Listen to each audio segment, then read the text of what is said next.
श्री शिवाय नमस्तुभ्यम। दोस्तों, आप सभी लोग जानते हो कि 22 जनवरी को राम मंदिर का उद्घाटन अयोध्या में होने वाला है, जिसके लिए दोस्तों सभी लोग बहुत ज़्यादा खुश हैं और राम मंदिर के उद्घाटन की बहुत तेज़ी से तैयारियां भी कर रहे हैं। पर दोस्तों इसी बीच में कई सारे लोगों के मन में बहुत बड़े प्रश्न निकल कर आ रहे हैं कि भाई हमारे घर पर जो राम मंदिर के उद्घाटन के लिए पीले चावल आए हुए हैं उनका हम क्या करें, और राम मंदिर के उद्घाटन के दिन अगर हम राम मंदिर के उद्घाटन में नहीं जा पा रहे हैं तो हम घर पे बैठकर उनके उद्घाटन में कैसे शामिल हो सकें, उनकी पूजन आराधना कैसे कर सकें। ये सभी प्रश्नों के जवाब आपको हम आज इस वीडियो में देने वाले हैं। इसलिए जिन भी लोगों के मन में ये प्रश्न है वो इस वीडियो को देखें। जिन लोगों के घर पे चावल आए हुए हैं, पीले चावल आए हुए हैं, वो भी ज़रूर देखें। और जिन लोगों को उस दिन की पूजन विधि जानना है वो भी ज़रूर सुने, और जिन लोगों को उस दिन के दीपक का महत्व जानना है वो भी ज़रूर सुने।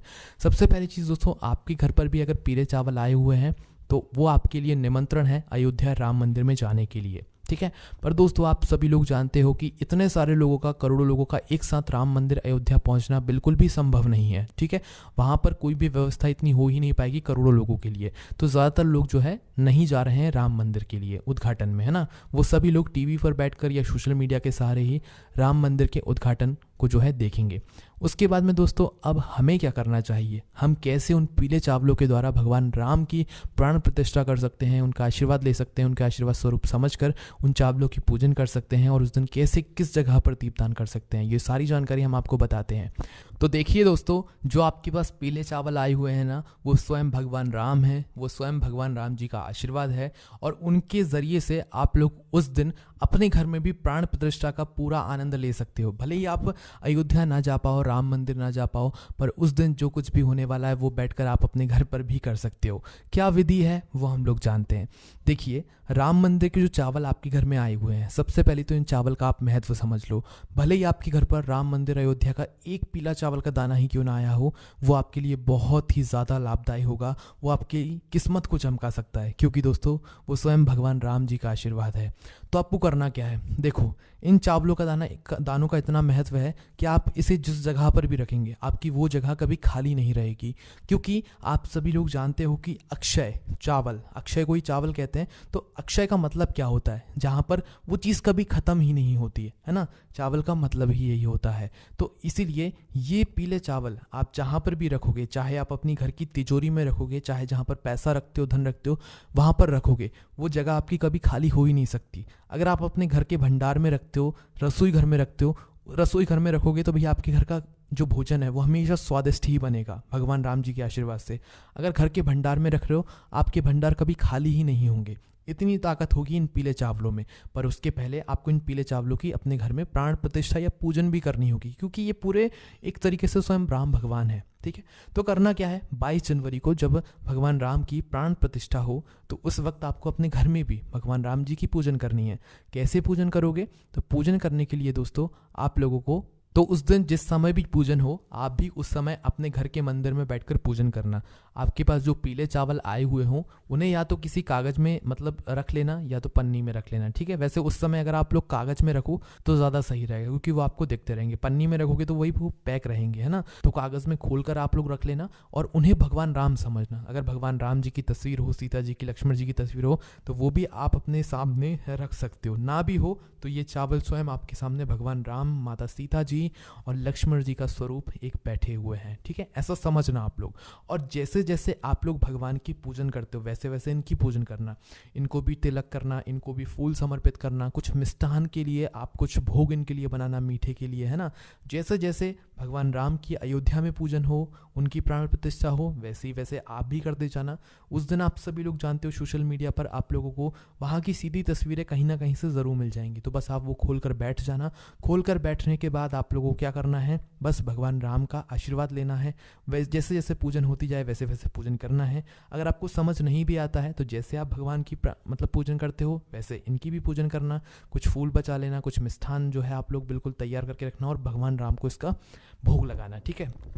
अब यहाँ पर जैसे ही आप लोगों की पूजन हो जाती है तो आप लोगों को मतलब पहले से ये दीपक तैयार करके रखने जो हम आपको बता रहे हैं। देखो एक दीपक तो भगवान राम जी के लिए वो पक्का रहेगा जो कि रहेगा मिट्टी का। यहाँ पर आटे के दीपक का हम प्रयोग नहीं करने वाले हैं क्योंकि दीपावली के दिन आप दीप जलाते हो तो वहाँ पर मिट्टी का दीपक होता है। तो ये दिन भी दीपावली के जैसा ही रहेगा क्योंकि भगवान राम अपने घर पर मतलब वो तो पहले से ही वहाँ पर थे पर एक तरीके से भावना के कारण वो वहाँ पर लौट रहे हैं। तो खुशियाँ मनाने के लिए आप लोग मिट्टी के दीपक लोगे और भगवान राम जी के लिए जो दीपक लगा रहे हो वो होगा गोल बाती का हमारा, है ना। और चाहो तो लंबी बाती का भी लगा सकते हो क्योंकि उनके साथ में माता सीता जी भी होती हैं, है ना। तो चाहो गोल बाती का भी लगा सकते हो, लंबी बाती का भी लगा सकते हो, है ना। पर उसके अंदर शुद्ध देसी गाय का घी डालना आप लोग, है ना। और घी डालने के बाद सिर्फ एक दीपक के अंदर घी डाल देना, बाकी के अंदर ज़रूरत नहीं है क्योंकि वो राम भगवान है। राम भगवान की प्रतिष्ठा प्राण प्रतिष्ठा हो रही है अयोध्या में, है ना। तो एक दीपक जलाकर भगवान के सामने रख देना, उनकी आरती उतार देना, कपूर से आरती उतार देना और भगवान के सामने वो दीपक रख देना। 2 मिनट हाथ जोड़कर बैठना, अपने लिए प्रार्थना करना, घर परिवार के लिए प्रार्थना करना, उनसे आशीर्वाद ले लेना, ठीक है। जैसे ही आपकी पूजन हो जाती है, आपके सारे काम हो जाते हैं, उन चावलों को वहीं पर रखे रहने देना। देखो अगर आप कर सको ना तो ये जो दीपक आपने बनाया भगवान राम जी के लिए ये अगर पूरी रात जलता रहे तो भाई बहुत ज़्यादा अच्छी बात है। नहीं भी जले तो भाई जितना समय जला पाओ उतना समय जला लेना, कोई दिक्कत वाली बात नहीं है ना। तो जैसे ही आपकी पूजन हो जाए उन चावलों को रखे रहने देना उस समय के लिए जब तक पूजन ना हो जाए। दूसरे दिन आप तो उन्हें उठाना, अभी नहीं उठाना है उन्हें, ठीक है। फिर जैसे ही आपकी पूजन हो जाए तो भाई अपना एक दीपक भगवान के लिए लगा दिया।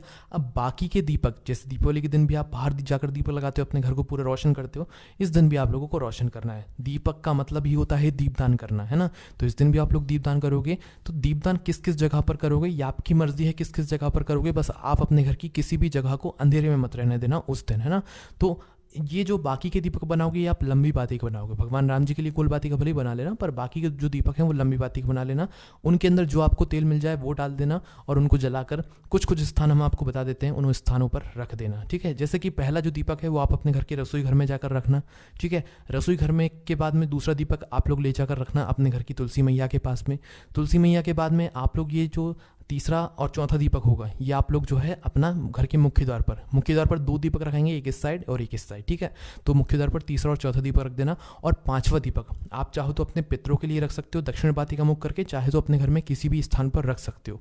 5 दीपकों का महत्व होता है इसलिए 5 दीपक हमने आपको बता दिए हैं, है ना। बाकी दोस्तों जब आपकी पूजन हो जाए, जब आप मतलब पूरी पूजन कर लो तो आप चाहो तो आतिशबाजी भी कर सकते हो भगवान के स्वागत के लिए। और जैसे ही आपके सारे काम हो जाएं तो भाई उसके बाद में आप उन चावलों को जो पीले चावल की आपने पूजन करी है उनको विशेष रूप से संभाल कर रखना, वो भगवान का आशीर्वाद रहेगा। स्वयं भगवान राम आपके घर में उस दिन विराजे होंगे क्योंकि वो चावल के माध्यम से ही वो आए हुए होंगे। तो भाई इन चावलों में बहुत ताकत होगी, इन चावलों को संभाल कर रखना। भगवान का आशीर्वाद ये आपके साथ में सदैव बना रहेगा, ठीक है। बाकी दोस्तों अभी भी आपका कोई भी प्रश्न हो तो आप हमसे कमेंट करके पूछ सकते हैं। ओम नमः शिवाय, जय भोले बाबा श्री शिवाय, नमस्तुभ्यं।